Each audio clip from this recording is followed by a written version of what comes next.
आजको हाम्रो टपिक छ government and state, government or state or its branches होइन।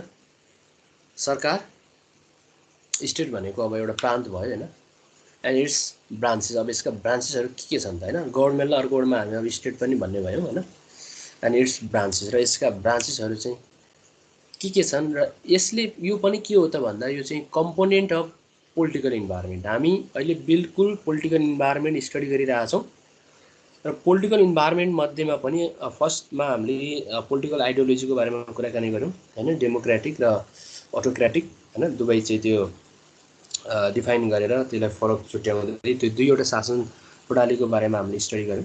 सेकेन्डमा हामीले हिजो कन्स्टिट्युसनको बारेमा कुराकानी गऱ्यौँ, जो संविधान होइन, देशको संविधानले पनि हाम्रो बिजनेस इन्भाइरोमेन्टलाई चाहिँ इफेक्ट पारेको हुन्छ, र के कतिपय कसरी इफेक्ट पारेको हुन्छ भन्ने कुरा चाहिँ हामीले डिटेलमा हिजो पनि कुराकानी गरिसकेका छौँ। कोही अब छुट्नु भएको छ भने त्यसको क्लासको चाहिँ मैले युट्युबमा पनि राखिदिएको हुन्छु, तपाईँहरूले फुर्सद छ भने हेर्नु होला होइन। र अर्को आजको टपिक छ गभर्मेन्ट एन्ड इट्स ब्रान्चेस। यो अर्को चाहिँ कम्पोनेन्ट हो पोलिटिकल इन्भाइरोमेन्टको, र फर्स्ट नम्बरमा तपाईँले देख्नु भएको छ एक्जिक्युटिभ होइन। अब एक्जिक्युटिभलाई हामी नेपालीमा के भन्छौँ त भन्दा एक्जिक्युटिभलाई चाहिँ हामी यसलाई चाहिँ कार्यपालिका भन्छौँ होइन, कार्यपालिका भन्छौँ एक्जिक्युटिभलाई। हामीले यसमा अब स्टडी गर्ने भनेको एक्जिक्युटिभ, अनि त्यसै गरी यो जुडिसियरी र लेजिस्लेटिभ होइन, कार्यपालिका, न्यायपालिका र व्यवस्थापिका, यी तीनवटा चाहिँ सरकारका अङ्गहरू हुन् होइन। यसलाई चाहिँ सरकारका अङ्गहरू भनेर भन्छौँ। यो सरकारको अङ्गहरूले पनि के गर्छन् त, अब यसका कार्यहरू तपाईँले एकचोटि थाहा पाउनुभयो भने त्यसपछि हामीले अझ बढी चाहिँ नलेज के थाहा हुन्छ भने हाउ द एक्जिक्युटिभ अनि government executive effect to the business environment होइन। गभर्मेन्ट एक्जिक्युटिभले चाहिँ बिजनेस इन्भाइरोमेन्टलाई कसरी चाहिँ इफेक्ट पारेको हुन्छ, कसरी चाहिँ त्यसले प्रभाव पारेको हुन्छ भन्ने कुरा चाहिँ हामी यहाँ स्टडी गर्छौँ। यो कार्यपालिका भनेको देशको चाहिँ दैनिक शासन प्रशासन होइन, शासन चाहिँ प्रशासनलाई चाहिँ सञ्चालन गर्ने देशको एकमात्र निकाय पनि हो कार्यपालिका भनेको होइन। दैनिक शासन प्रशासनलाई चाहिँ सञ्चालन गर्ने भयो। त्यसै गरी अब कार्यपालिकाले अन्य बाह्य देशसँगको सम्बन्ध र सुरक्षा कायम गर्ने पनि यो काम गर्छ यो कार्यपालिकाले। त्यसै गरी आन्तरिक शान्ति सुरक्षा कायम गर्ने काम पनि यसको जिम्मा पनि कसको हो त भन्दा कार्यपालिकाको। आन्तरिक शान्ति सुरक्षा कायम गर्ने जिम्मा पनि कसको हो त भन्दा यो कार्यपालिकाकै हो। र राजस्व सङ्कलन, परिचालन र विकासका लागि बाँडफाँड गर्ने जो ड्युटिज एन्ड फङ्सन अथवा यो रोल अथवा यो रेस्पोन्सिबिलिटी पनि कसको हो त भन्दा एक्जिक्युटिभको हो अथवा कार्यपालिकाको नै हो। विकास कार्यक्रमहरू सञ्चालन गर्ने होइन, विभिन्न विकास कार्यक्रमहरू चाहिँ सञ्चालन गर्नको लागि पनि आवश्यक अब चाहिँ त्यसलाई चाहिँ परिचालन गर्ने होइन काम कसको हो त भन्दा यो पनि कार्यपालिकाकै हो। कतिपय अब अर्धन्यायिक कार्यहरू है, अर्धन्यायिक भनेको त्यो न्याय प्रशासनले भनेको, न्यायिक भनेको त अब न्याय प्रशासनले गर्ने, त्यो चाहिँ जुडिसियरीको काम भयो होइन, त्यो चाहिँ न्यायपालिका काम हो। कतिपय न्यायपालिकाको काम पनि केबाट सञ्चालन हुन्छ त भन्दा कार्यपालिकाबाटै सञ्चालन भएका हुन्छन्। त्यो चाहिँ कतिपय है, त्यसलाई चाहिँ हामी अर्धन्यायिक भनेर भन्छौँ। ती कुराहरू पनि सञ्चालन गर्ने काम चाहिँ अब कार्यपालिकाले गर्छ। त्यसै गरी अध्यादेश जारी गर्ने होइन, अनि विधान सम्बन्धी काम गर्ने पनि कसको हो त काम भन्दा यो कार्यपालिका नै काम हो। भनेपछि यति कुरा बुझिसके पछाडि तपाईँले केही कुरा चाहिँ मनमा के लिनु भने कार्यपालिका भनेको के हो र यसले कसरी बिजनेस इन्भाइरोमेन्टमा चाहिँ इफेक्ट पार्दो रहेछ त भन्ने कुरा चाहिँ तपाईँले अलिकति भए नि बुझ्ने चाहिँ सक्नुभयो। भनेको यसलाई अब कार्यपालिका भनेको नि के हो त भन्दा यो सरकार हो क्या हो। जस्तै अहिले मन्त्री परिषद जुन छ त्यसैलाई हामी के भन्छौँ त भन्दा कार्यपालिका भनेर भन्छौँ। छोटो रूपमा चाहिँ सरकार जुन सरकार छ त्यही नै हो कार्यपालिका, अथवा मन्त्री परिषदलाई नै हामी सरकार भनेर भन्छौँ है त। कार्यपालिका भनेको मन्त्री परिषदको एउटा चाहिँ समूह नै के हुन्छ भन्दा सरकार नै त्यही हो। यो सरकारको एकदमै कार्यकारी निकाय पनि हो, एक्जिक्युटिभ भन्छौँ त्यसलाई हामी होइन। त्यही कार्यकारी भनेको जस्तै कुनै पनि अर्गनाइजेसनमा एउटा चाहिँ एजुकेटिभ अथवा सिइओले के गर्छ त भन्दा अर्गनाइजेसनलाई चाहिँ मेन्टेन गर्ने, अर्गनाइजेसनलाई रन गर्ने, अर्गनाइजेसनको चाहिँ होल पेरिफेरीको बारेमा चाहिँ फोरकास्टिङ गर्ने, प्लान एन्ड पोलिसी बनाउने काम गर्छ भने जस्तै यो कार्यपालिका भनेको मानव गभर्मेन्टलाई हामी एउटा अर्गनाइजेसनको रूपमा लियौँ होइन, कन्ट्री नेपाललाई चाहिँ एउटा अर्गनाइजेसनको रूपमा लियौँ भने त्यो अर्गनाइजेसनको एकदम विशिष्ट पर्सन, त्यो अर्गनाइजेसनलाई रन गर्ने, अर्गनाइजेसनको चाहिँ प्लान एन्ड पोलिसी फर्मुलेसन गर्ने, अर्गनाइजेसनको चाहिँ एउटा निश्चित स्ट्राटेजी फर्मुलेसन गर्ने, अब्जेक्टिभ्स बनाउने होइन, गोल फर्मुलेसन गर्ने हो, यी आदि सबै एक्टिभिटिज जसरी अर्गनाइजेसनको एउटा सिइओले गर्छ हो त्यस्तै गभर्मेन्टको पनि पुरै चाहिँ एक्टिभिटिजलाई रन गर्नेलाई हामी के भन्छौँ त भन्दा त्यो चाहिँ निकायलाई हामी कार्यपालिका अथवा कार्यकारी निकाय भनेर भन्छौँ है। यसरी हामीले कम्पेरिजन गरेर अर्गनाइजेसनको चाहिँ सिइओसँग कम्पेरिजन गर्दै कन्ट्रीको हामीले चाहिँ एक्जिक्युटिभसँग कम्पेरिजन गर्यो भने बुझ्न सजिलो हुन्छ भनेर मैले एउटा इक्जाम्पलको रूपमा तपाईँलाई दिएँ। जसरी एउटा चाहिँ सङ्गठन चलाउनको लागि चाहिँ कार्यकारी प्रमुखको जति चाहिँ अधिकार, उसको चाहिँ जति दायित्व हुन्छ त्यतिकै एउटा चाहिँ देश रन गर्नको लागि पनि यो सरकार अथवा मन्त्री परिषदको उत्तिकै अधिकार हुन्छ। अझ सरकार अथवा मन्त्री परिषद भनेको एउटा त्यस्तो रेस्पोन्सिबल चाहिँ निकाय हो, रेस्पोन्सिबल पर्सन हो, रेस्पोन्सिबल चाहिँ त्यो एउटा संस्था हो जसले चाहिँ सम्पूर्ण गतिविधिहरू चाहिँ राज्य सञ्चालनसँग सम्बन्धित भएर काम गर्नुपर्ने हुन्छ, कानुनसँग सम्बन्धित भएर काम गर्नुपर्ने हुन्छ, विशेष एउटा चाहिँ ग्रुपलाई हेरेर काम गर्नुपर्ने हुन्छ होइन। राज्यको चाहिँ पिछडिएका जाति, पिछडिएको ग्रुप अथवा राज्यको सम्पूर्ण चाहिँ सम्पत्तिहरूको चाहिँ रक्षा गर्ने चाहिँ काम गर्ने त्यो संस्था, त्यो सरकारी निकाय नै को हो त भन्दा सरकार अथवा मन्त्री परिषद अथवा त्यसलाई हामी कार्यपालिका भनेर भन्छौँ होइन।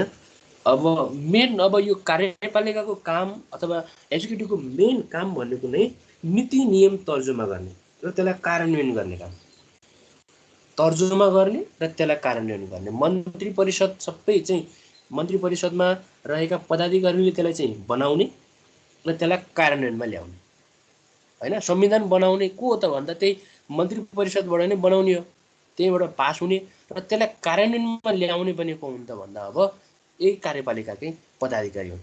र मेन एक्जिक्युटिभको रोल भन्नु नै के हो त भन्दा यसले चाहिँ नीति नियम तर्जुमा गर्ने र त्यसलाई चाहिँ कार्यान्वयनमा ल्याउने नै यसको मेन फङ्सन हो है त। र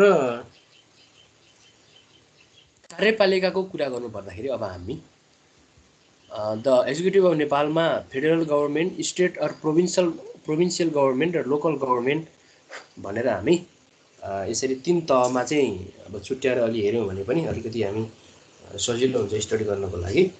ल हेरौँ है त। अब अहिले हामी अब ठ्याक्कै नेपालको संरचनामा हौँ। अहिले नेपालमा भएको गभर्मेन्टको स्ट्रक्चर होइन, सरकारको संरचना के कस्तो छ त्यसलाई हेरौँ हामी है, त्यसलाई हेरौँ। अब तीन तहको चाहिँ सरकार छ नि नेपालको चाहिँ, तीन तहको सरकार छ जहाँ चाहिँ हामी फेडरल गभर्मेन्ट भनेको अब पुरै होल सिङ्गो सरकार होइन, केन्द्रीय सरकार भनौँ। अर्को स्टेट अर प्रोभिन्सियल गभर्मेन्ट भनेको चाहिँ अब प्रान्तीय होइन, 7वटा चाहिँ स्टेटहरू छन् होइन, त्यो स्टेट गभर्मेन्टको अब सेकेन्ड फेज भयो। र अर्को लोकल गभर्मेन्ट भनेको स्थानीय सरकार भयो। यो तीन तहको सरकार चाहिँ बनेको छ अहिले नेपालमा। र अब यो गभर्मेन्टका चाहिँ यो गभर्मेन्ट बन्नको लागि चाहिँ अथवा गभर्मेन्टलाई रन गर्नको लागि नीति नियम तर्जुमा मात्रै गरेर भएन, त्यसको अन्डरमा चाहिँ कम्पोज हुने होइन, गभर्मेन्टको चाहिँ कम्पोज हुने डिफ्रेन्ट अर्गानहरू चाहिँ अब ब्युरोक्रेसी, अस्ति हामीले कुरा गर्थ्यौँ ब्युरोक्रेसी भनेको गभर्मेन्टका कर्मचारीहरू होइन। ब्युरोक्रेसी चाहिँ त्यसलाई रहेछ भनेको गभर्मेन्टकै रुल्ससँग सम्बन्धित भएर मन्त्री परिषदले चाहिँ फर्मुलेसन गरेका नीति नियमहरूलाई कार्यान्वयन गर्नको लागि तल्लो लेभलसम्म गभर्मेन्टको अन्डरमा काम गर्ने कर्मचारी नै के भयो त ब्युरोक्रेसीहरू भयो।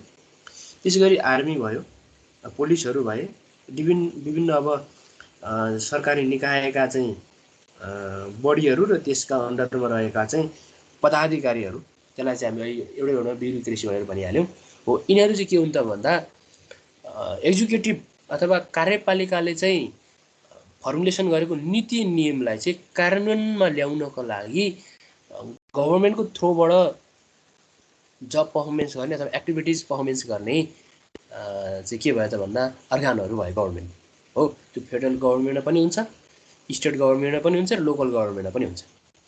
नीति नियम बन्छ माथि एउटा चाहिँ मन्त्री परिषदमा नीति नियम बन्छ हैन, माथि सरकारमा बन्छ।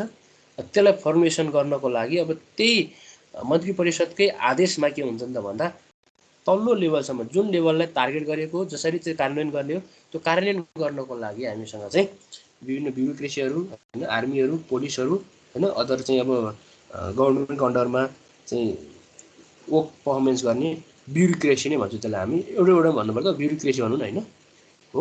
तिनीहरूले नि केमा ल्याउँछन् त भन्दा कार्यान्वयनमा ल्याउने गर्छ है त। अब लोकल गभर्नमेन्टको कुरा गरिहाल्यौँ, डिस्ट्रिक्ट एसेम्ब्लीको कुरा गरिहाल्यौँ, जिल्लाको कुरा गरिहाल्यौँ, म्युनिसिपालिटी र यो भिलेज बडी चाहिँ केमा हुन्छ त भन्दा डिस्ट्रिक्ट एसेम्ब्लीमा हुने भयो। र अहिले भर्खर कुरा गरिहाल्यौँ फेडरल गभर्नमेन्ट। अब फेडरल गभर्नमेन्ट, सेन्ट्रल गभर्नमेन्ट यो कुरा बुझिहाल्नुभयो। सेन्ट्रल गभर्नमेन्ट नै हामीले फेडरल गभर्नमेन्ट भनेर भन्छौँ। अब स्टेट गभर्नमेन्ट भनेको 3 तहको सरकारको कुरामा कुरा गरिहाल्यो, यसलाई मैले अब धेरै कुरा गर्नु परेन। र अहिलेको हाम्रो प्रेजेन्ट स्ट्याटसमा जाउँ। There are 77 district with their own district assembly. प्रत्येक अहिले चाहिँ हाम्रो नेपालमा चाहिँ 77 वटा जिल्ला छ र त्यसमा चाहिँ 753 चाहिँ 753 लोकल लेभल हैन स्थानीय तहहरू छन्। त्यसमा 753 लोकल लेभलमा के एडजस्टेड छन्, के चाहिँ इन्क्लुडिङ गरेका छन् भन्दा 6 वटा मेट्रोपोलिसेस भनेको 6 वटा चाहिँ महानगरपालिका हैन, 6 वटा चाहिँ मेट्रोपोलिटन सिटी है। त्यसै गरी 11 वटा चाहिँ सब मेट्रोपोलिटिस हैन, 6 वटा मेट्रोपोलिसेस र 11 वटा चाहिँ सब मेट्रोपोलिसेसहरू छन्। त्यसै गरी 276 वटा चाहिँ म्युनिसिपालिटिज र 460 वटा गाउँपालिकाहरू छ। यी सबैको चाहिँ डाटा के हो त भन्दा 753 चाहिँ लोकल लेभल भनेर यसरी स्थानीय तहमा छुट्याएको भनेर भन्न सक्छौँ हामी है। अब each with their own executive body, सबैको आफ्नो एक्जिक्युटिभ बडी छ भनेको गाउँपालिकालाई हेर्ने बडी, म्युनिसिपालिटीलाई हेर्ने बडी हैन। यो भनेको डिस्ट्रिक्टसँग रिलेटेड हुन्छ। त्यो गाउँपालिका, प्रत्येक गाउँपालिका चाहिँ के भयो त प्रमुखको रूपमा भयो हैन, प्रत्येक डिस्ट्रिक्ट चाहिँ म्युनिसिपालिटीको प्रमुखको रूपमा पनि भयो। अनि यो प्रत्येक अब स्टेटमा पर्ने म्युनिसिपालिटी र गाउँपालिका त्यो चाहिँ स्टेट प्रोभिन्सियल गभर्नमेन्टको अन्डरमा भए हैन। लोकल गभर्नमेन्टको कुरा त गरिहाल्यो हामीले हैन। प्रत्येक गाउँपालिका नै के भयो त भन्दा त्यो लोकल गभर्नमेन्ट भयो। अब प्रोभिन्सियल भनेको स्टेटको अन्डरमा हुने गाउँपालिका र यो नगरपालिकाहरू हो। यो चाहिँ स्टेट प्रोभिन्सियलले हेर्ने हो हैन, स्टेट गभर्नमेन्टले हेर्ने हो। अनि यिनीहरूकै माथि पनि के हुन्छ त यो स्टेटलाई हेर्नको लागि चाहिँ सेन्ट्रल गभर्नमेन्ट भएको हुन्छ, त्यो फेडरल गभर्नमेन्टले हेर्ने काम गर्छ है। यसरी चाहिँ नेपालको चाहिँ एक्जिक्युटिभ बडी बनेको छ हो। र एक्जिक्युटिभ बडीको मेन काम नै तपाईले अहिले बुझिहाल्नुभयो, नीति तर्जुमा गर्ने र त्यसलाई कार्यान्वयनमा ल्याउने है। सरकारले नीति तर्जुमा गर्छ र त्यसलाई कार्यान्वयनमा ल्याउनको लागि नै माथिल्लो केन्द्रीय लेभलमा मन्त्री परिषद बसेको हुन्छ र त्यसका अन्डरमा डिफ्रेन्ट चाहिँ स्टेट गभर्नमेन्टहरूको चाहिँ फर्मेसन गरिएको हुन्छ। त्यहाँ पनि मुख्यमन्त्रीको अन्डरमा चाहिँ डिफ्रेन्ट अब स्टेट बडीहरू चाहिँ त्यो फर्मेसन गरेका हुन्छन्। त्यहाँ चाहिँ ब्युरोक्रेसीहरू पनि रहेका हुन्छन् र त्यसकै अन्डरमा फेरि लोकल गभर्नमेन्ट पनि फर्मेसन भएको हुन्छ। यसरी नेपालको अहिलेको प्रेजेन्ट स्ट्रक्चरको कार्यपालिका चाहिँ यस्तो रहेको छ है त। र यो कारणले गर्दा पनि यो स्ट्रक्चरले पनि के गरेको हुन्छ त भन्दा टाइम एन्ड अगेन चाहिँ डिफ्रेन्ट नीति नियम तर्जुमा गरेको हुन्छ र त्यसलाई कार्यान्वयनमा ल्याउँदाखेरि डाइरेक्ट अथवा इन्डाइरेक्ट रूपमा चाहिँ बिजनेस एक्टिभिटिज अथवा अर्गनाइजेसनलाई चाहिँ इफेक्ट पारेको हुन्छ र यसरी बिजनेस इन्भाइरोमेन्टलाई चाहिँ इफेक्ट पारेको हुन्छ यो कार्यपालिकाले पनि। अब अर्को टपिकमा जो हामी जुडिसियरी, यसलाई हामी न्यायपालिका भनेर भन्छौँ जुडिसियरीलाई हैन। यो पनि के हो त भन्दा सरकारका अङ्गहरू नै हुन्। जसरी अहिले हामीले कार्यपालिका सरकार हो भनेर भनेको थियौँ, त्यसै गरी न्यायपालिका भन्दा सरकारको एउटा अङ्ग हो। र के पनि भन्न सकिन्छ भने न्यायपालिकाको अभावमा एउटा सभ्य राज्यको कल्पना गर्न सकिँदैन, जहाँ न्यायपालिका छ हैन, जहाँ चाहिँ न्यायालय छ, अनि मात्र एउटा सभ्य राज्यको कल्पना गर्न सकिन्छ भनेर पनि भन्न सक्छौँ हामी। अब यो न्यायपालिका चाहिँ के हो त, यो के काम गर्छ हैन भन्ने कुरा अलिकति जाउँ हामी।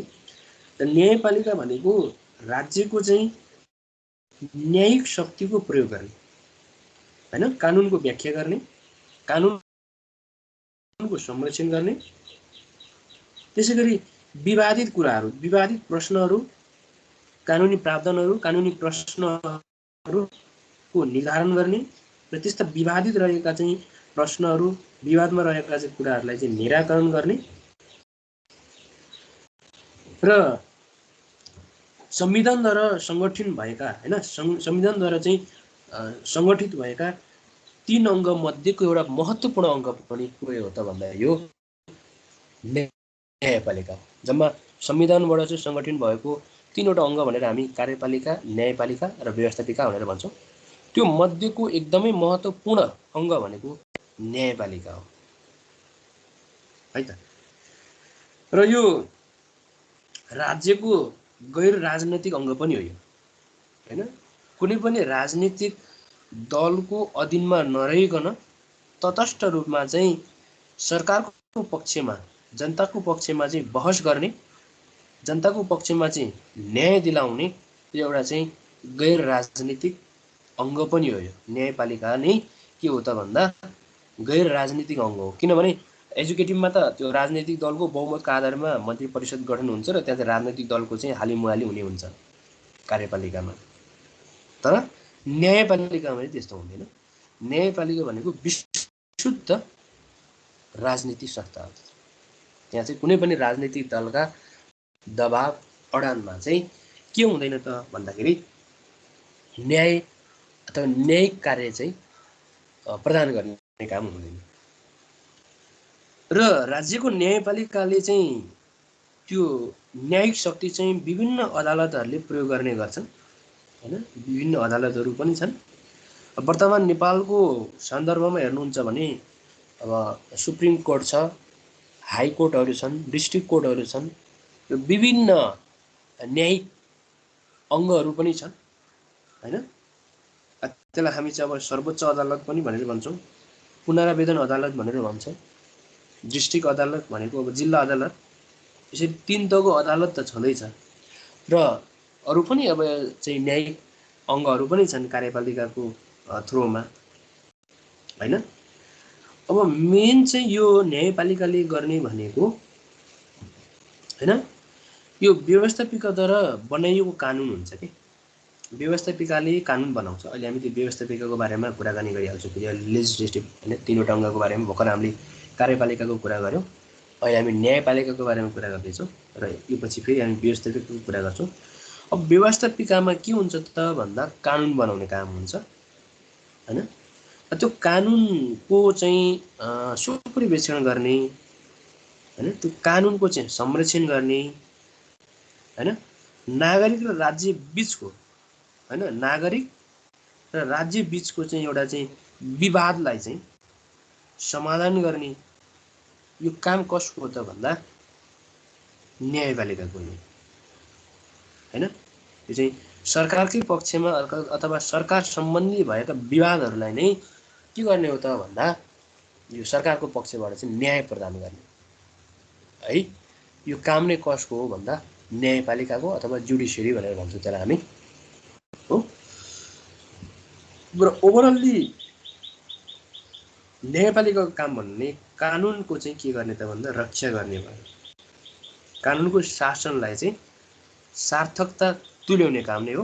र न्यायपालिका एकदम स्वतन्त्र पनि हुन्छ। अहिले हामीले कुरा गरिहाल्यौँ गैर राजनीतिक भनेको स्वतन्त्र हो। कुनै पनि राज्यको चाहिँ राजनीतिक दलको पक्षमा चाहिँ चाहिँ फैसला गर्ने अथवा त्यसको चाहिँ न्यायिक उपचार गर्ने होइन कि तटस्थ भएर गैर राजनीतिक चाहिँ आफ्नो एक्टिभिटिज पर्फर्मेन्स गर्ने अनि के हो त भन्दा न्यायपालिका हो है त।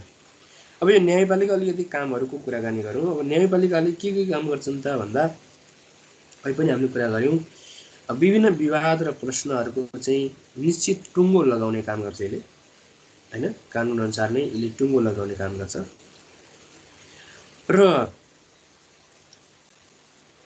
संविधानको हैन जो व्यवस्थापिकाले फर्मेसन गरेको संविधानको चाहिँ जाँच गर्ने काम पनि गर्छ यसले है। अनि विभिन्न कार्यविधि निर्माणमा चाहिँ कानुन हैन कानुनलाई सँगसँगै लाने काम पनि गर्छ यसले हैन। विदाउट चाहिँ ल हैन कानुन बिना नै कुनै पनि काम बन्न सक्दैनन् भन्ने सार्थकता पनि कसले दिन सक्छ त भन्दा यो न्यायपालिकाले गर्छ। त्यसैगरी संविधानलाई चाहिँ एउटा चाहिँ अभिभावकीय हैन संविधानलाई चाहिँ कार्यान्वयन गर्नको लागि नै न्यायिक चाहिँ उपचार पनि न्यायिक एउटा चाहिँ अभिभावकीय भनेको चाहिँ त्यसको चाहिँ संरक्षण गर्ने संविधानको संरक्षणै गर्ने हो। यो काम पनि न्यायपालिकाले गर्ने हो। जनताको अदालत प्रतिको जनास्था बढाउने काम पनि कसले गर्छ त भन्दा यो न्यायपालिकाले गर्ने हुन्छ हैन। कतिपय अब हुन्छ नि अब आज भोलि हाम्रो कन्ट्रीमा पनि देखिरहेको छ अब राजनीतिक दलबल सहित चाहिँ जनताका विभिन्न पक्षहरूको बारेमा अब सही कुराको चाहिँ न्यायिक उपचार दिँदैनन्, जसले गर्दाखेरि चाहिँ जनताको न्यायालयप्रति अथवा अदालतप्रतिको एउटा विश्वास गुम्ने हुन्छ। त्यो जनताको अदालतप्रतिको विश्वासलाई कायम राख्ने अथवा त्यसलाई अझ बढी मजबुत बनाउनको लागि पनि न्यायपालिकाले कार्य गर्ने गर्छ र यसले कानुनको व्याख्या गर्नेदेखि लिएर हैन न्यायिक विभिन्न अब नीति नियम सम्बन्धी यो कार्यक्रमहरूको चाहिँ पुनरावलोकन पनि गर्ने काम गर्छ है। र यिनै हुन् यो न्यायपालिकाका विभिन्न कार्यहरू हैन, यिनीहरूको कर्तव्यहरू र यसका चाहिँ दायित्वहरू यिनीहरू नै हुन् र यसको आधारमा नै यो सरकारको अङ्गको रूपमा यसले चाहिँ काम गरेको हुन्छ है त। अब यसै गरी हामी अर्को टपिकतिर लागौँ। अर्को टपिक छ लेजिस्लेटिभ। यसलाई हामीले अघि पनि भनिहाल्यो, यसलाई चाहिँ हामी अब व्यवस्थापिका भनेर भन्छौँ। अब यो व्यवस्थापिका भनेको पनि के हो त भन्दा व्यवस्थापिका भनेको नै जनताद्वारा चुनिएर पठाइएका प्रतिनिधिहरूबाट हैन जनताबाट चुनेर आएका जनताको आवाज बोल्ने है अनि जनताको चाहिँ प्रतिनिधि हैन पिपुलको चाहिँ रिप्रेजेन्टेटिभ को एउटा जमात भएको ठुलो राजनीतिक समूह नै के हो त भन्दा व्यवस्थापिका हो है। व्यवस्थापिका भन्नु नै जनताको रिप्रेजेन्टेटिभ अथवा जनताबाट चुनिएर आएको र जनताको आवाजलाई एउटा सम्बन्धित कानुनसम्म पुर्याउने, जनताको रक्षा गर्नको लागि हैन र जनताको चाहिँ आवाजलाई चाहिँ बुलन्द पार्नको लागि जनताबाट चुनिएर आएको चाहिँ ठुलो राजनीतिक समूह हो है। अहिले हाम्रो व्यवस्थापिकामा तपाईले देख्न सक्नुहुन्छ त्यहाँ सम्पूर्ण चाहिँ व्यवस्थापिकाबाट चुनिएर गएका विभिन्न चाहिँ लिडरहरू हामी देख्न सक्छौँ।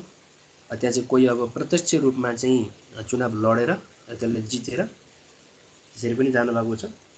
कोही चाहिँ अब राज्यसभामा हैन राष्ट्रिय सभामा चाहिँ मनोनित भएर पनि त्यो व्यवस्थापिकामा जानुभएको छ। त्यसको बारेमा अहिले कुराकानी गर्छौँ। र व्यवस्थापिका भन्नु नै के हो त भन्दाखेरि जनताकै भोटबाट प्रत्यक्ष चुनिएर चाहिँ जनताको आवाजलाई चाहिँ बुलन्द पार्ने गरी चाहिँ बनेको एउटा राजनीतिक शक्ति व्यवस्थापिका हो है त। र यो व्यवस्थापिकाबाट के हुन्छ नि त नागरिकको नयाँ अधिकार र दायित्वको सिर्जना हुने काम हुन्छ है। व्यवस्थापिकाबाट नागरिकको नयाँ अधिकार र दायित्वको चाहिँ सिर्जना गर्ने काम चाहिँ कसले गर्छ त भन्दा यो लेजिस्लेटिभ अब त्यो व्यवस्थापिकाले गर्ने काम गर्छ है। कानुनलाई पास गर्नेदेखि लिएर कानुन को चाहिँ अब भनौँ न पास गर्ने नै भनौँ न होइन हो यो पास गर्ने अथवा नगर्ने मेजोरिटीको आधारमा जाने नै एउटा चाहिँ सिस्टम अथवा शासन प्रणाली नै व्यवस्थापिका हो। अब यदि व्यवस्थापिकाबाटै पास भइसके पछाडि चाहिँ अब त्यो चाहिँ कानुनको रूपमा चाहिँ अगाडि बढ्ने गर्छ कि किनभने त्यो व्यवस्थापिकामा चाहिँ विभिन्न वर्ग विभिन्न जाति विभिन्न भाषा विभिन्न धर्म विभिन्न चाहिँ राजनीतिक दलका चाहिँ पदाधिकारीहरू चाहिँ त्यहाँ चाहिँ जोइन भएका हुन्छ त्यहाँ चाहिँ प्रत्यक्ष चुनिएर गएको हुन्छ उनीहरूले चाहिँ सानोभन्दा सानो स्थानीय तहको स्थानीय चाहिँ ग्रुपको होइन एउटा चाहिँ पर्टिकुलर चाहिँ क्षेत्रको व्यक्तिलाई समेट्ने गरी त्यहाँ भएका समस्या त्यहाँ भएका चाहिँ विभिन्न क्रियाकलापहरूमा नै आधारित रहेर चाहिँ नयाँ अधिकार र नयाँ कानुन बनाउने काम नै गर्ने हो। सो त्यो भएको हुनाले व्यवस्थापिकाको पनि उत्तिकै महत्त्व छ जति न्यायपालिका अथवा अरू कार्यपालिकाको जति चाहिँ महत्त्व छ त्यतिकै व्यवस्थापिका पनि महत्त्व छ। हाम्रो जस्तो देशमा होइन डेमोक्रेटिक वेबाट जानुपर्ने हुन्छ र सम्पूर्ण ग्रुपलाई समेट्नुपर्ने हुन्छ होइन यहाँ भएका विभिन्न भाषा धर्म जाति होइन संस्कृति हिमाल पहाड तराई होइन विभिन्न क्षेत्रहरू होइन पूर्वाञ्चलदेखि चाहिँ यता मध्यपश्चिमाञ्चलसम्म सुदूरपश्चिमाञ्चलसम्मका सम्पूर्ण क्षेत्रहरूलाई समेटेर चाहिँ गएका व्यक्तिहरूबाट नै के गर्ने काम हुन्छ त भन्दा अब त नयाँ अधिकार त्यो चाहिँ कसको लागि भन्दा नागरिकको नयाँ अधिकार र दायित्वको सिर्जना गर्ने काम हुन्छ है। र यो सरकारका अङ्गहरूमध्ये व्यवस्थापिका अलिक एकदम सर्वाधिक महत्त्वपूर्ण पनि हो किनभने विभिन्न समयअनुसार नै सरकारको चेन्ज हुन्छ होइन सरकार परिवर्तन हुन्छ र व्यवस्थापिकाका पदाधिकारीहरू पनि परिवर्तन हुन्छन् र पहिलो सरकारले बनाइएको नीति नियम चाहिँ पछिल्लो सरकारले त्यसलाई परिमार्जन गर्ने होइन त्यसलाई चाहिँ अझ बढी सशक्त होइन ढङ्गबाट अगाडि बढाउने काम पनि हुन्छ। यसरी जाँदाखेरि के हुन्छ त भन्दा कानुन एकदम बलियो पनि हुने हुन्छ कि सबै ग्रुपलाई चाहिँ समेटेको हुनाले सबैलाई एक्सेप्टेबल पनि हुन्छ र त्यो भएको कारणले नै व्यवस्थापिका नै एकदम सरकारका अङ्गहरूमध्ये एकदम सर्वाधिक महत्त्वपूर्ण पनि हो। र यो व्यवस्थापिका अहिले पनि कुरा गरिहाल्नु यो प्रतिनिधिमूलक संस्था पनि हो किनभने हामीले नै चुनिएर हामीले नै भोटिङ गरेर पठाइएका चाहिँ के हुन्छन् त भन्दा त्यहाँ चाहिँ लिडरहरू हुन्छन्। सो त्यो भएको हुनाले चाहिँ यो एउटा प्रतिनिधिमूलक संस्था पनि हो र यिनीहरूले काम के गर्छन् त भन्दा देश र जनतालाई आवश्यक पर्ने कानुनको निर्माण कसले गर्छन् त भन्दाखेरि यो व्यवस्थापिकाले नै गर्ने है त। देश र जनतालाई आवश्यक पर्ने होइन समयअनुसार नै आवश्यक पर्ने त हो नि जस्तै 2007 सालको व्यवस्थापिका 15 सालको व्यवस्थापिका 19 सालको व्यवस्थापिका 46 सालको व्यवस्थापिका र अहिलेको हाम्रो 72-73 सालको व्यवस्थापिका के छ त समय पनि फरक छ कि अब त्यो 7 सालकै सिस्टम लिएर 19 सालकै चाहिँ अब कानुनलाई लिएर 46 सालको नै नीति नियम लिएर त अगाडि बढ्न चाहिँ सकिँदैन। त्यसलाई के गर्नु पर्यो त भन्दा नयाँ व्यवस्थापिकाले चाहिँ परिमार्जन गर्दै समय सापेक्ष होइन समय अनुरूप सरकारलाई चाहिँ अगाडि बढाउनको लागि नै यो व्यवस्थापिका चाहिँ एकदमै धेरै महत्त्वपूर्ण छ। यसले चाहिँ टाइम एन्ड अगेन चाहिँ नीति नियमको चाहिँ परिमार्जन गर्ने काम गर्छ कि होइन नयाँ चुनौतीको साथ नयाँ प्रविधि आएको हुन्छ नयाँ समय आएको हुन्छ होइन नयाँ सिस्टम आएको हुन्छ नयाँ चाहिँ सोचाइ आएको हुन्छ नयाँ चाहिँ विचारहरू आएका हुन्छन्। यी सबै चाहिँ नयाँ विचार नयाँ सोच नयाँ धारणा नयाँ चाहिँ प्रविधि नयाँ शिक्षा नयाँ चाहिँ यो सहभागितासँगै परिमार्जन गर्दै राज्यलाई चाहिँ अगाडि बढाउने काम कर्तव्य र अधिकार अथवा दायित्वले कसको त भन्दा यो व्यवस्थापिकाको है। अब अहिले हाम्रो चाहिँ नेपालमा चाहिँ लोकतान्त्रिक शासन व्यवस्था अगाडिको मुलुक होइन लोकतान्त्रिक शासन व्यवस्था अगाडिको मुलुक यो के हो त भन्दा जनमतको एउटा चाहिँ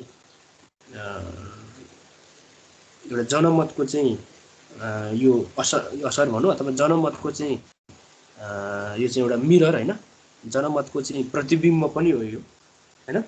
र यसले नै के गर्छ त भन्दा सरकारको नियन्त्रण रेखदेख र संरक्षण गर्ने काम गर्दछ है त। यो त भए हाम्रो लेजिस्लेटिभको कुराहरू। अब यसको मेन फङ्सनहरू है, यो लेजिस्लेटिभ अथवा व्यवस्थापिकाका मेन फङ्सनहरू भनेको नै जनअपेक्षा बमोजिम कानुन निर्माण गर्ने हैन, प्रधानमन्त्रीको निर्वाचन गरेर सरकार गठनमा सघाउने हैन, प्रधानमन्त्रीको निर्वाचन गरेर सरकार गठनमा सघाउने। त्यसै गरी सरकारलाई जनअपेक्षा बमोजिम काम गर्न आवश्यक निर्देशन दिने। सरकार भनेको अब प्रधानमन्त्री नै भन्छ हामी सरकारलाई। त्यो सरकारलाई चाहिँ अब जनताको अपेक्षा बमोजिम विभिन्न काम गर्नको लागि निर्देशन दिने हैन। अहिले अब संसद भवन पनि अब तपाईहरुले चाहिँ देख्नु भएको छ। अब त्यहाँ चाहिँ सरकारका तर्फबाट मनोनित भएर चाहिँ मन्त्री अथवा त्यहाँ चाहिँ विभिन्न चाहिँ अब मन्त्री परिषदमा भएका व्यक्तिहरूले चाहिँ के गर्छन् त भन्दाखेरि उनीहरूले चाहिँ प्रधानमन्त्रीलाई अथवा सरकार नै भन्न, सरकारलाई चाहिँ जनअपेक्षा बमोजिमको काम गर्नको लागि निर्देशन दिने काम पनि गर्छ है त। त्यसै गरी सरकार र मन्त्रीहरूले जनता समक्ष गरेका विभिन्न बाचाहरू छन्, ती बाचा पुरा भए अथवा भएनन् भन्ने कुरामा पनि छानबिन गर्ने काम कसले गर्छ त भन्दा यो व्यवस्थापिकाले पनि गर्छ।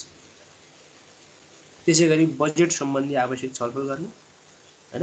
भर्खरै आफ्नो बजेट रिलिज भयो, त्यो बजेट रिलिज हुनुभन्दा अगाडि कहाँ छलफल हुन्छ त्यो कुरा भन्दा व्यवस्थापिकामा छलफल हुन्छ कि। व्यवस्थापिकामा छलफल भएर नै व्यवस्थापिकाबाट चाहिँ एक्सेप्ट भएर नै त्यहाँबाट पारित भएर नै बजेटको चाहिँ रिलिज हुने काम गर्छ हैन। बजेट चाहिँ रिलिज हुने काम गर्छ। बजेट अब फर्मुलेटेड गर्नेदेखि लिएर त्यसलाई कार्यान्वयनमा ल्याउने काम पनि यो व्यवस्थापिकाकै थ्रुबाट हो। र सरकारको एउटा चाहिँ स्वेच्छाले काम गर्ने र कार्यहरूमा चाहिँ नियन्त्रण गर्ने एउटा निकायको रूपमा पनि हामी व्यवस्थापिकालाई लिन सक्छौँ है त। अब व्यवस्थापिकामा भएका चाहिँ विभिन्न अब संरचनाहरू पनि अहिले एकचोटि हेरौँ यहाँ है। व्यवस्थापिकामा भएका संरचनाहरू पनि अब यहाँ तपाईहरुले पनि देख्न सक्नुहुन्छ। अब अहिले नेपालको फेडरल लेजिस्लेटिभमा चाहिँ है के छन् त भन्दा जम्मा 275 चाहिँ सदस्यहरू छन् अहिले मन्त्री परिषदमा भनौँ न हैन। सरकारमा चाहिँ अब व्यवस्थापिकामा चाहिँ 275 चाहिँ मेम्बरहरू छन्, जहाँ 165 मेम्बर चाहिँ यिनीहरूले के गरेका हुन् त भन्दा एफपीटीपी भनेको first past the post voting भनेको यिनीहरूले तुरुन्तै जितेर भनेको प्रत्यक्ष जितेर भन्नु त्यसलाई, प्रत्यक्ष जितेर चाहिँ 165 जना त्यहाँको मेम्बर बन्नु भएको छ यो फेडरल लेजिस्लेटिभको हैन। 165 जना चाहिँ प्रत्यक्ष निर्वाचन जितेर त्यसलाई हामी चाहिँ first past the post voting भनेर भन्छौँ। यो यसलाई सर्टकटमा एफपीटीपी भनेर भन्छ है। एफपीटीपी भनेको प्रत्यक्ष चुनाव जितेर भनौँ न त्यसलाई हामी प्रत्यक्ष चुनाव जितेर भन्छौँ। प्रत्यक्ष चुनाव जितेर भोटिङको आधारमा बहुमतको आधारमा चाहिँ छानिनु भएको मेम्बरलाई हामीले चाहिँ सिंगल मेम्बर कन्स्टिट्युसन्स भनेर भन्छौँ। त्यो चाहिँ 165 जना छ, 165 जना सदस्यहरू छन्। र त्यसै गरी 110 जना चाहिँ अब त्यो 275 मा है हामी 275 कुरा गरिरहेका छौँ। 275 मेम्बरमा 165 जना चाहिँ प्रत्यक्ष निर्वाचन जितेर बहुमतको आधारमा, त्यसै गरी 110 जना चाहिँ समानुपातिको आधारमा, यसलाई हामी प्रोपोर्सनल इलेक्टोरल सिस्टम भनेर भन्छौँ। समानुपातिक व्यवस्था चाहिँ प्रणालीमा छनौट भएर 110 जना चाहिँ त्यहाँ चाहिँ पर्नु भएको छ सदस्यहरू, त 265 भयो हैन, जम्मा 265 भयो। त्यसै गरी 210 electrical through proportional electoral system where voters vote for political parties considering the whole country as a single election constitution है। अब तपाईलाई अलिकति कुरा गर्नु पर्दाखेरि 275 चाहिँ कसरी भयो त भन्दाखेरि हैन 165 जना भर्खर भनिहाल्यो यो चाहिँ प्रत्यक्ष निर्वाचन जितेर भयो र समानुपातिक आधारमा 110 अब 110 र 165 ले चाहिँ 275 त भइहाल्यो टोटल। अब यसरी चाहिँ यो हाउसको चाहिँ के छन् त भन्दा सदस्यहरू चाहिँ 275 जना चाहिँ के छन् त भन्दा मेम्बरहरू छन्। यसलाई हामी द हाउस अफ रिप्रेजेन्टेटिभ भनेर पनि भन्छौँ है, हाउस अफ रिप्रेजेन्टेटिभ पनि भनेर भन्छौँ, जसमा चाहिँ 165 जना चाहिँ प्रत्यक्ष निर्वाचन जितेर है। यो कुरा चाहिँ तपाईँले ध्यान दिनु होला, यो अरू केसमा पनि तपाईँलाई काम लाग्छ। 165 जना चाहिँ प्रत्यक्ष निर्वाचन जितेर र 110 जना चाहिँ समानुपातिकको आधारमा चाहिँ 275 जनाको चाहिँ हाउस अफ रिप्रेजेन्टेटिभको मेम्बरहरू छन् है। अब यो फेडरल लेजिस्लेटिभ पनि दुई प्रकारको छ हैन। एउटा चाहिँ भन्छ हामी house of representative, house of रिप्रेजेन्टेटिभमा चाहिँ 275 परे है। 275 मेम्बर चाहिँ के भयो त भन्दा हाउस अफ रिप्रेजेन्टेटिभ, यसलाई चाहिँ हामी प्रत्यक्ष अब चाहिँ निर्वाचन जितेर गएका प्लस समानुपातिकमा परेका सदस्यहरू चाहिँ कति छन् त भन्दा 275 छन् है। त्यसै गरी यो 275 चाहिँ हाउस अफ रिप्रेजेन्टेटिभ भयो। यो चाहिँ र अर्को चाहिँ नेसनल एसेम्ब्ली, राष्ट्रिय सभा भन्छौँ त्यसलाई हामी है, राष्ट्रिय सभा भनेर भन्छौँ। त्यो राष्ट्रिय सभा चाहिँ राष्ट्रिय सभाका मेम्बरहरू चाहिँ कति छन् त भन्दा 59 जना छन्। राष्ट्रिय सभाका मेम्बरहरू चाहिँ 59 जना छन् है। अब यो कम्बिनेसन है, तपाईँले यहाँ कुरा बुझ्नु पर्दाखेरि यसको कम्बिनेसन है, यो फेडरल लेजिस्लेटिभमा नै हाउस अफ रिप्रेजेन्टेटिभ अथवा हाउसमा चाहिँ 275 जना मेम्बर त भइहाले, 165 जना प्रत्यक्ष निर्वाचन जितेका र 110 जना समानुपातिकमा परेका। अब राष्ट्रिय सभाबाट जानेहरू चाहिँ, राष्ट्रिय सभामा चाहिँ मनोनित पर्नेहरू चाहिँ मेम्बरहरू चाहिँ कतिजना छन् त भन्दा 59 जना छन्।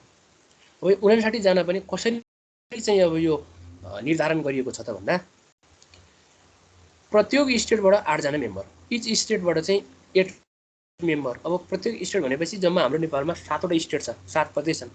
अब 7 प्रदेशमा 8 जनाको दरले 8 7 56 हुने भए, 56 जना चाहिँ स्टेटबाट आउने भए र 3 जना चाहिँ कहाँबाट एपोइन्टेड हुन्छ त भन्दा प्रेसिडेन्टले चाहिँ एपोइन्टमेन्ट गर्ने। 8 7 56 जना, 56 र 3 ले चाहिँ कति भयो त 59 जना चाहिँ यो राष्ट्रिय सभा यसरी मनोनित हुने गर्छ। र यो राष्ट्रिय सभा र हाउस अफ रिप्रेजेन्टेटिभ यो दुवै मिलेर चाहिँ अब कति हुन्छन् त टोटल भन्दा कति हुन्छन् त यो 9 5 14, यो चाहिँ 300 कति भएको छ, 300 समथिङ, 275 र 59 जना गरी टोटल चाहिँ 334 को चाहिँ मेम्बरहरू चाहिँ यो हाउस अफ रिप्रेजेन्टेटिभ र नेसनल एसेम्ब्ली बाट चाहिँ यो बनेको छ हैन। यो फेडरल लेजिस्लेटिभ चाहिँ यसरी बनेको छ। हाम्रो कन्ट्रीको फेडरल लेजिस्लेटिभ भनेको यो सङ्घीय संरचना, व्यवस्थापिकाको संरचना चाहिँ यसरी बनेको छ है। अब त्यसमा यो नेसनल एसेम्ब्लीको चाहिँ के हुन्छ त भन्दाखेरि नेसनल एसेम्ब्लीका चाहिँ 1/3 मेम्बरहरू चाहिँ प्रत्येक 2 वर्षमा चाहिँ यिनीहरूको चाहिँ के हुन्छ त भन्दा रिटायर हुन्छन् कि यिनीहरूको चाहिँ टाइम पिरियड सकिन्छ। यिनीहरूलाई फेरि नियुक्ति गर्नुपर्ने हुन्छ, तब अर्को मेम्बरलाई चाहिँ नियुक्ति गर्नुपर्ने हुन्छ। यो नेसनल एसेम्ब्लीका 1/3 पर्सन चाहिँ के हुन्छन् त भन्दा प्रत्येक 2 वर्षमा चाहिँ रिटायरमेन्ट हुन्छन्। प्रत्येक 2 वर्षमा चाहिँ तिनीहरू चाहिँ रिटायर हुने काम गर्छन् है त।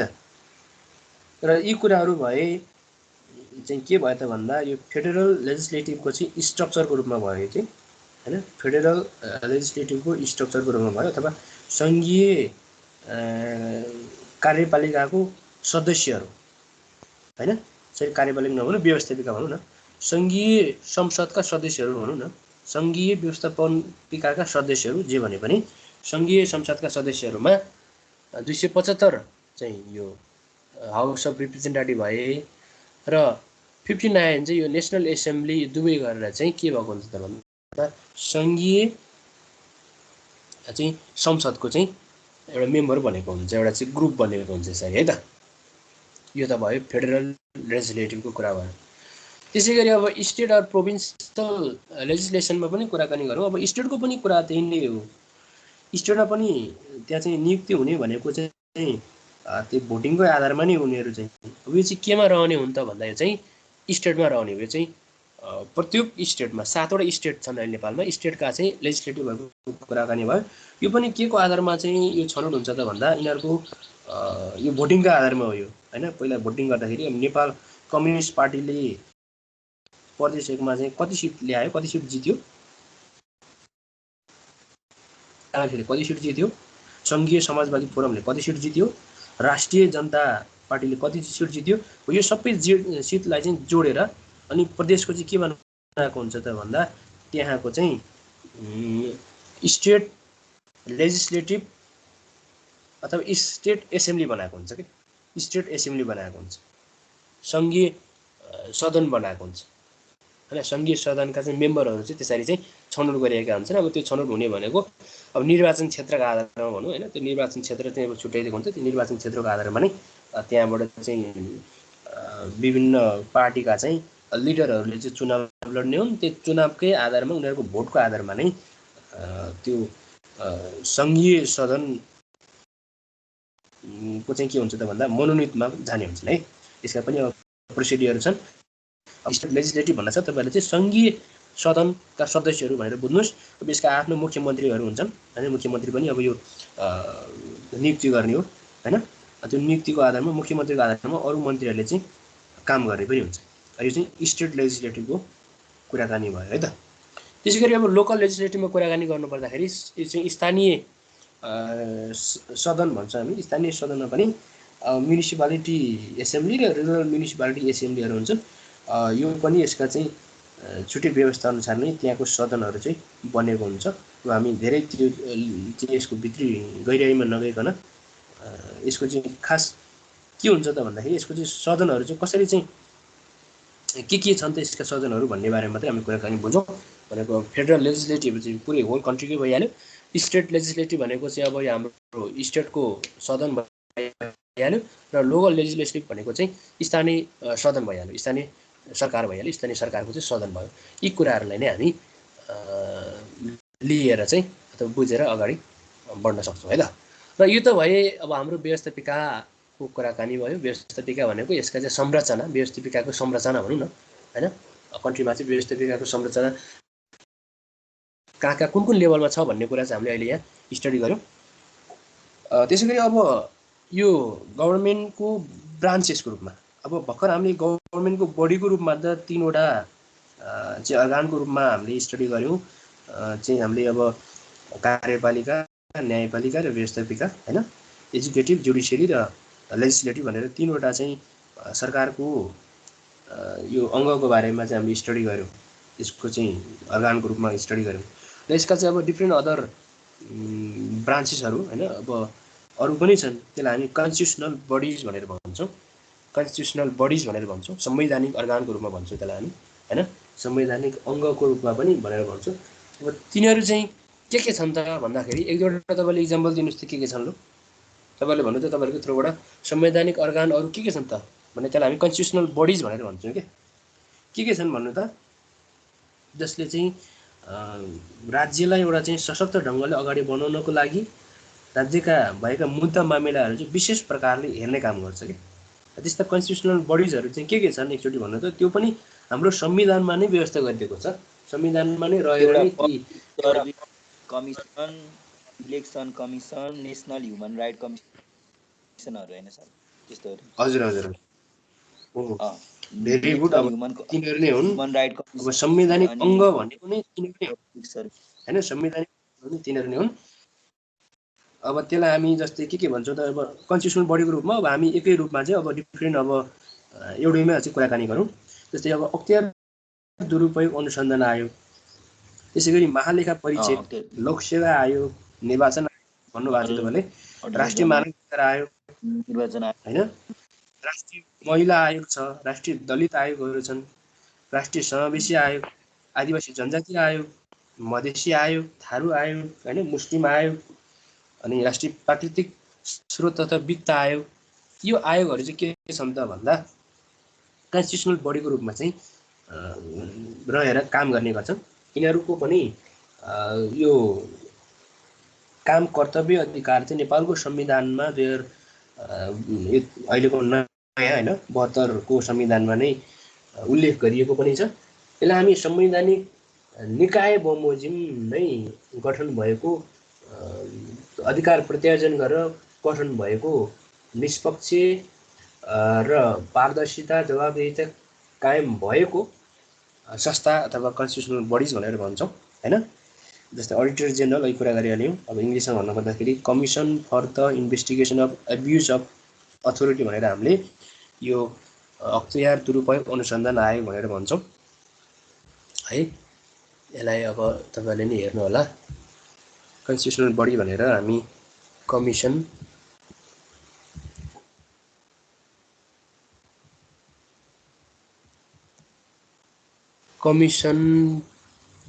For the investigation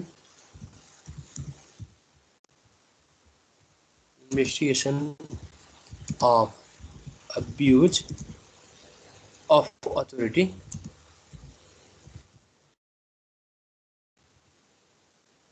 commission for the investigation of abuse of authority भनेको यसलाई अहिले हामीले के भन्छ अख्तियार दुरुपयोग अनुसन्धान आयोग। कमिसन मिनिङ भयो आयोग भनेर भन्यो। अनि अडिटर जेनरल अब यो एकमुष्ट रूपमा हामी भनौँ यो अख्तियार दुरुपयोग अनुसन्धान आयोगले चाहिँ भ्रष्टाचारको विरुद्धमा, अडिटर जेनरलले चाहिँ लेखा राख्ने सिस्टममा होइन पारदर्शिता, त्यसलाई हामी एकाउन्टेबिलिटी भन्छौँ। राज्यका चाहिँ अब बजेटलाई चाहिँ चेक गर्ने होइन, कतिको कार्यान्वयन भयो अथवा भएन होइन, त्यो हिसाब किताबसँग सम्बन्धित भयो होइन। त्यसै गरी public service commission,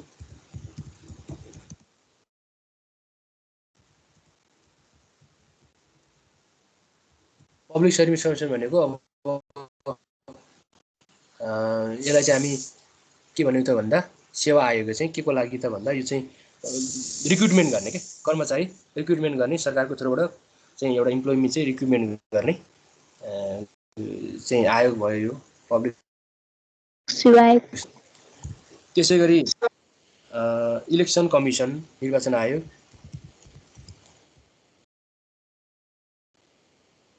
CTION election commission है सेवा आयोग यो निर्वाचन आयोग भयो। अस्ति भर्खर अब निर्वाचन आयोगले पनि चुनाव हुने बेलामा कुराकानी गरेको थियो होइन। त्यो निर्वाचन आयोगको हामीले कुराकानी सुनेको थियो भनेको अब फेरि अब निर्वाचनको काम आयो भन्थ्यो नि होइन। फेरि अब निर्वाचनको काम चाहिँ पछि अब कार्तिक र मङ्सिरमा आउँछ, त्यो पनि अब चुनाव हुने नहुने त्यो अब अझै पनि फिक्स हुन बाँकी नै छन्। अब त्यो भोलिको दिनमा पनि अझै पनि यस्तै अब कोरोना अथवा विभिन्न राजनैतिक दलको बारेमा चाहिँ अब अदालतबाट भएका चाहिँ नीति नियमको आधारमा नै हामीले अगाडि बढ्ने हो। त्यसै गरी नेसनल ह्युमन राइट कमिसन, राष्ट्रिय मानवाधिकार आयोग भनेर भन्छ हामी। नेसनल ह्युमन राइट्स कमिसन होइन मानवाधिकार आयोग भयो।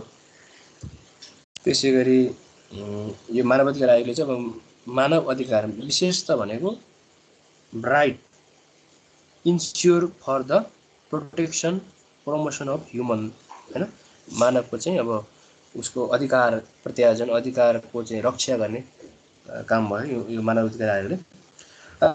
Natural resources, national natural resources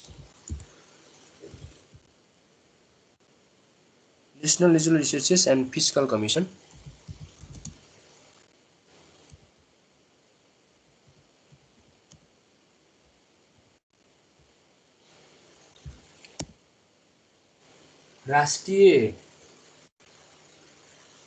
राष्ट्रिय प्राकृतिक स्रोत तथा वित्त आयोग भनेर भन्छौँ यसलाई हामी, प्राकृतिक स्रोत तथा वित्त आयोग।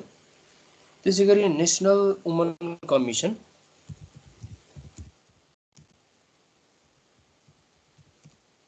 राष्ट्रिय महिला आयोग यो चाहिँ स्पेसल्ली वुमनहरूको सेक्टरमा वुमन इम्पावरमेन्टको क्षेत्रमा चाहिँ यसले चाहिँ काम गर्ने हो हैन गभर्नमेन्टको थ्रुबाट जेन्डर इक्वालिटीदेखि लिएर आजभोलि त वुमन इम्पावरमेन्ट महिला सशक्तिकरण मेन चाहिँ यसको चाहिँ आजभोलि त आएको भनेको एउटा जेन्डर इक्वालिटी र वुमन इम्पावरमेन्ट महिला सशक्तिकरण र लैङ्गिक समानता भन्छौँ त्यसलाई हामी।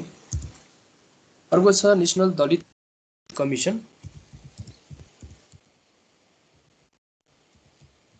नेसनल दलित कमिसन अब यसको काम पनि के हो त भन्दा दलित ग्रुपको लागि चाहिँ अथवा डिस्क्रिमिनेसन हटाउने भनौँ न एउटा कास्टको रूपमा हैन एउटा चाहिँ डिस्क्रिमिनेसन हुन्छ त्यसलाई चाहिँ हटाउनको लागि र उनीहरूको चाहिँ इम्पावरमेन्टको लागि दलितहरूको इम्पावरमेन्टको लागि र उनीहरूको आवाजलाई पनि बुलन्द पार्नको लागि नै यो आयोग बनेको छ।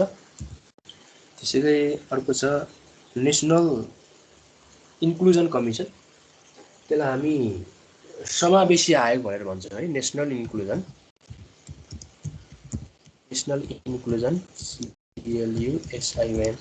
नेसनल इन्क्लुजन कमिसनलाई समावेशी आयोग हैन राष्ट्रिय समावेशी आयोग भनेर भन्छौँ। भनेको सम्पूर्ण ग्रुपलाई समावेश गर्ने। अब इन्क्लुजनमा चाहिँ अब सम्पूर्ण ग्रुप भनेको यहाँ चाहिँ मेन स्पेसली भन्नुपर्दा पुअर भनौँ न इकोनोमिकली पुअर भनौँ हैन रिच र पुअर पिपलको बिचमा चाहिँ एउटा चाहिँ ग्याप छ। त्यो ग्यापलाई चाहिँ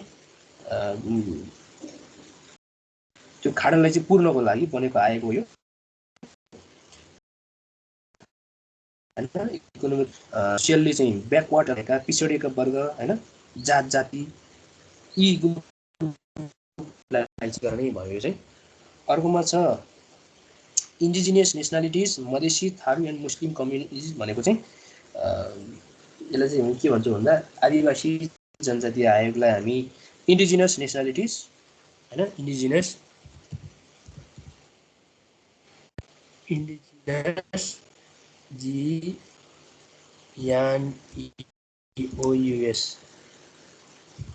इन्डिजिनियस हैन भनेको यसलाई चाहिँ हामी अब आदिवासी इन्डिजिनियस कमिसन भनेको आदिवासी जनजाति भनौँ न आदिवासी जनजाति आयोग भयो। त्यसै गरी मधेसी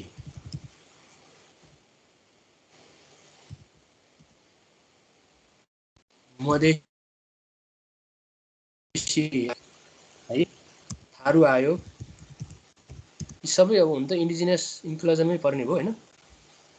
थारू आयोग र अर्को मुस्लिम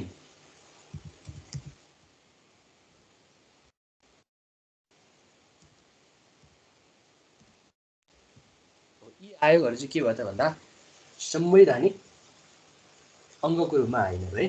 संवैधानिक अङ्गको रूपमा चाहिँ आएनहरू र यो नै आजको हाम्रो टपिक भयो गभर्नमेन्ट एन्ड इट्स ब्रान्चेस भन्ने हामीले स्टडी गऱ्यौँ। यो चाहिँ के को रूपमा स्टडी गरेका थियौँ भने हामीले कम्पोनेन्ट अफ पोलिटिकल इन्भाइरोमेन्टका कम्पोनेन्टहरू थिए र यसमा कुनै त्यस्तो टपिकमा चाहिँ हामीले फेरि अब डिस्कसन भएर कुराकानी गर्नुपर्छ भने त्यो टपिकको बारेमा तपाईँले भन्नु होला हामी फेरि त्यसमा डिस्कसन गर्नेछौँ। र मलाई लाग्छ आजको यो क्लासले तपाईँले धेरै कुरा बुझ्नु भएको छ भनेको कसरी चाहिँ यो